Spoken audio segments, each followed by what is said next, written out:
अस्सलामुअलैकुम, मैं हूं यासिर पीरजादा। आप देख रहे हैं मेट्रो 7 पाकिस्तान। आइए चलते हैं खबरों की जानिब। कराची सीनियर सहाफ़ी anchor person metro 1 news Akhtar Shaheen Rind अहल खाना के साथ लूट मारो गाड़ी छीनने का मुकदमा दर्ज कर लिया गया। मुकदमा थाना सरजानी टाउन में दर्ज किया गया है। अख्तर शाहीन रेंद को अहल खाना और कज़न सहाफ़ी हसन जतोई समेत लूट लिया गया था। पुलिस मोटरसाइकिल सवार 3 डकैतियों ने मोबाइल फ़ोन्स नकदी लूटने के साथ कार भी छीन ली थी। वारदात नादरन बाईपास अटक पेट्रोल पंप के करीब हुई। अख्तर शाहीन रेंद ने बताया कि इतवार की रात 7:45 बजे होने वाली डकैतियों गाड़ी छीनने के वाक़े पर अब तक कोई पेशरफ्त नहीं हुई।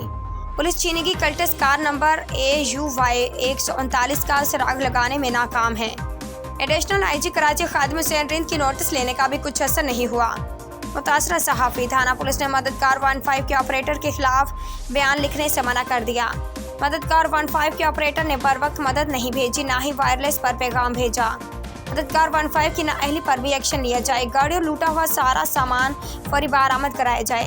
जरा गर्मी में डकैतियां बढ़ गई हैं, पुलिस रोकने में नाकाम है। अभी गाड़ी ऊपर ही चढ़ी थी, मैंने अपना मोबाइल बचा लिया था, बाकी तो सब लूट मार कर ली उन्होंने। मैंने अपना मोबाइल छुपा लिया। अभी गाड़ी सड़क पे चढ़ी थी, मैंने 15 पे कॉल की तो 15 वाले आगे से ऊपर से नखरे दिखा रहे और 1.25 घंटा हो गया वो नहीं आए।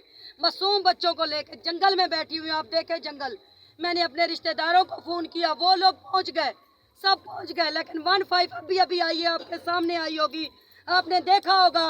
15 है, शेम शेम 15, शेम शेम 15 हमारे लिए, हमारे किस काम की?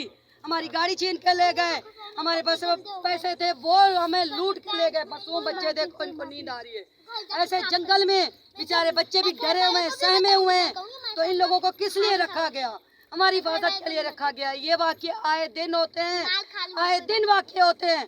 आज हमने रोड ब्लॉक किया है और इंशाल्लाह यहाँ पे बैठी रहूँगी जब तक मेरी गाड़ी वापस नहीं आएगी। आज मैं लूटी हूँ, कल को कोई और मेरी बहन इस तरह बैठी होगी जो कोई नहीं सुनेगा। वो बेचारे आते भी नहीं है मीडिया के सामने, कुछ बोलते भी नहीं है। वो इसलिए नहीं बोलते कि वो बेचारे क्या करें, मीडिया के सामने कैसे आए, चुप होके बैठ जाते हैं। लेकिन मैं ऐसा करने वाली बिल्कुल नहीं हूँ, क्योंकि इन्होंने जो है मेरे मासूम बच्चों को नीचे उतारा, मेरे शौहर से सब कुछ छीन लिया, मेरे भाई से हमारे 5-7 मोबाइल थे, मेरी भाभी थी, हमारे बच्चों को नीचे उतारा। और ऊपर सबसे जो मुझे गुस्सा आ रहा है और बहुत ज़्यादा गुस्सा आ रहा है 15 वालों पे आ रहा है कि मैंने कॉल की, अभी गाड़ी सड़क पे चढ़ी थी भाई, सड़क पे गाड़ी चढ़ी थी, मैंने पीछे फौरन 15 मिलाई। उनको आ जाना चाहिए था, आगे भी सबको कॉल कर देनी चाहिए थी कि एक फैमिली बच्चों के साथ लूटी हुई है, आप लोग जाओ। लेकिन यहाँ पे कोई नहीं पहुँचा। मेरे भाइयों, सब सुन रहे हो, आज हमारे साथ हुआ है, कल को आपके साथ होगा। ऐसा साथ दिया करे एक दूसरे का, ताकि डाकुओं को भी पता चले और हमारी पुलिस को भी पता चले जो सोई हुई है, जो बिल्कुल पता नहीं रात में ये करते क्या है कि इनको नींद आई हुई होती है। हम जैसे कोई बेचारे फ़ोन करें तो फ़ोन तक उनको उठाने की सहमत नहीं होती, फिर फ़ोन भी उठाते हैं तो पूछते थाने आ जाओ। अरे भाई, जब लूटे हुए हैं, जंगल में बैठे हुए हैं, तो थाने कैसे पहुँचेंगे? बताएं ज़रा। उम्दा में पकाएं और जी भर के खाएं।